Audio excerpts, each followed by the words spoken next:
Welcome back to the LackLuster channel. My last video featured an incident that happened in Paris, Texas. An officer shot a man in the back and later taunted the victim's father. Can I help you? Can I help you? Apply pressure or anything? It's fine. I don't blame you for what you did, but oh my God. I don't want to get in your car. I didn't do anything. I don't want to get in your car. I knew better than to let him shut that door.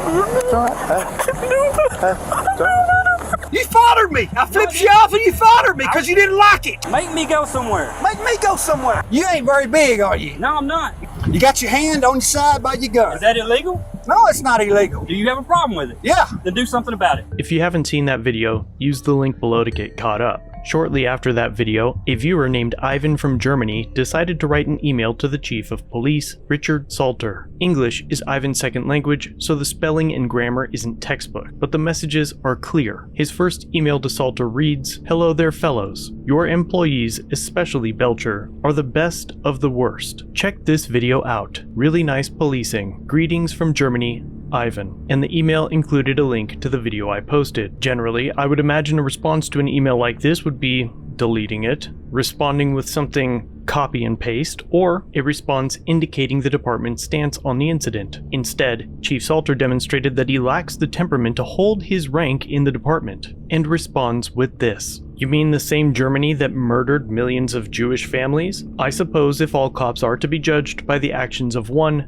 then all Germans should be as well." The chief then ends the email in a different font and color, which roughly translates to "enjoy your day." The differing font and color suggesting that the chief used the department's computers to translate the phrase to add a little flair to his insulting email. Ivan responded with this: "Nah, not really. I can't do much about things that happened 70 years ago. Your personnel are right there, making your department famous today. You have a nice day too." The obvious sentiment is that Ivan surely bears no responsibility to the events that his ancestors endeavored in nearly 100 years ago, but that the chief is the current leader in his department and has, or at least should have, some control over his subordinates. I would also argue that the behaviors of the individuals in the department are a direct reflection of the leadership. But the chief appears to disagree, and his next email says, "Once again, you make assumptions that justify your opinions. You have no idea what is going on behind the scenes with regard to this incident, but you form your opinion and create a false narrative as though you do. And if you're gonna lob insults at my department, at least run a spell check before sending. It will make you appear smarter." An odd response, considering Ivan created no narrative. But more important is the common response we normally receive from law enforcement agencies following a large-scale incident like this. They want us to wait before forming an opinion with the information that we have, while at the same time, they are the gatekeepers of the information we don't have. Chief Salter claims that we have no idea what is going on behind the scenes, and if that is true,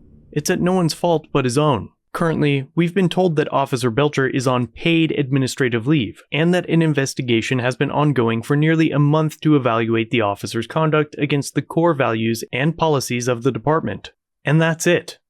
I am curious though, with the information that they are brave enough to release, what opinion does Chief Salter expect us to have? Now the communications don't end there. Ivan responds to the chief with the following: "Dear Richard, it is very remarkable that you pay attention to how and what I say instead of paying attention to what your employees say. Greeting someone who has been paralyzed is a very ironic and highly unprofessional, regardless of the history. You honestly make just as unprofessional as an impression as your coworkers. No wonder. The staff is the face of the precinct. Obviously, English is not my first language. Still, I'm so thrilled that you're actually contacting me that I even paid attention to spelling to make it easier for you to follow. For your time, I thank you. I apologize for any hurt feelings and wish you every success.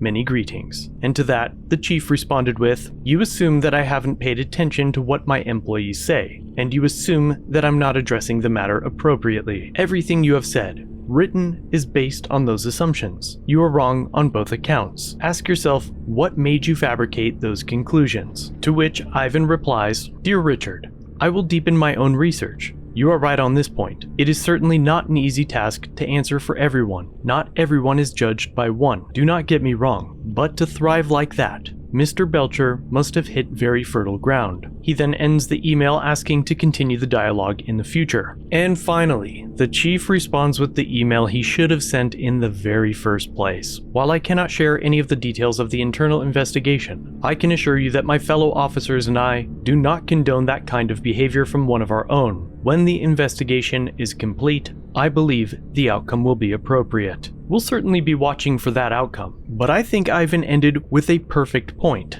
that to thrive in the Paris Police Department, Officer Belcher must have hit very fertile ground. Belcher wasn't a rookie or a probie, and it appears that his years in the department have taught him that he need not fear the repercussions of his actions. He likely understands that there will be no criminal charges pursued, that any monetary settlements made to the family will be paid by the taxpayers he is insulting, and that he will likely only be asked to resign, taking an early retirement, or lateraling over to another department in another county or state. In the interactions that we watch on this channel, we often observe when an officer's temperament is uncontrolled and results in physical action. But here, we see what happens when the chief is in a calm, sterile environment, behind a desk, and he still can't de-escalate.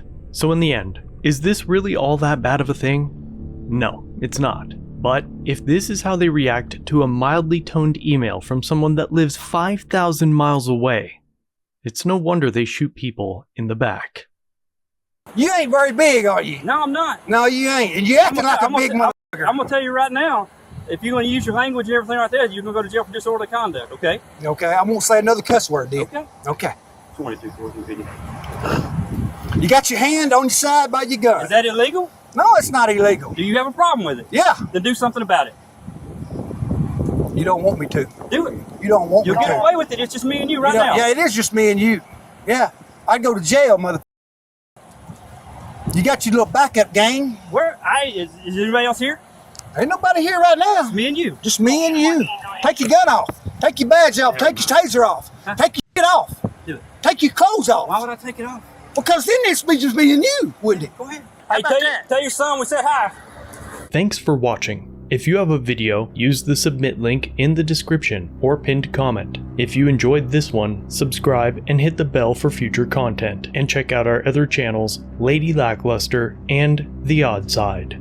Remember to like, share, and leave a comment about what you think of this interaction. It's the easiest way for you to help expose corruption and misconduct. Merchandise is available using the links below. Join the LackLuster family for just $1 if you'd like to further support the channel. Get a Lack logo next to your name, custom emotes, and early access to videos. I look forward to seeing you in the next one. All links are down below.